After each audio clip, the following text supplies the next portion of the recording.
नमस्ते, प्रणाम दोस्तों। कैसे हैं आप सब? उम्मीद करते हैं कि आप सब अच्छे होंगे। तो आज हम बात करने वाले हैं खेसारी लाल यादव का एक और ब्लास्ट सॉन्ग आ रहा है जो कि अन्नपूर्णा फिल्म से आ रहा है, जिस सॉन्ग को गाए हैं खेसारी लाल यादव और शिल्पी राज। जी हाँ दोस्तों, और उस सॉन्ग को लिखे हैं अखिलेश कश्यप, जो कि जाने माने गीतकार हैं। बहुत विवादित सॉन्ग लिखे हैं। तो और इस सॉन्ग को भी लिखे हैं अखिलेश कश्यप ही, जिस सॉन्ग का नाम है कलम चबा गईनी। जी हाँ दोस्तों, कलम चबा गईनी।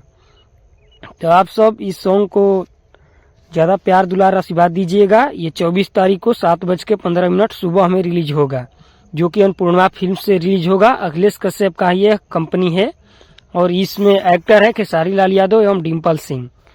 तो लगता है, हमें उम्मीद है कि ये सॉन्ग बहुत ब्लास्ट जाएगा। आप सब अपना प्यार आशीर्वाद दीजिए इस सॉन्ग को। 24 तारीख को 7:15 पर अन्नपूर्णा फिल्म से आएगा और इसमें म्यूजिक दिए हैं आर्या शर्मा। जो सॉन्ग बहुत टॉप होने वाला है। आप सब इस सॉन्ग का वीडियो भी देख सकते हैं। इस वीडियो में क्लिप लगा दिए हैं थोड़ा बहुत। चलिए मिलते हैं नेक्स्ट वीडियो में, तब तक के लिए बाय। हमारे चैनल को सब्सक्राइब कर लीजिएगा ऐसे ही न्यूज़ सुनने।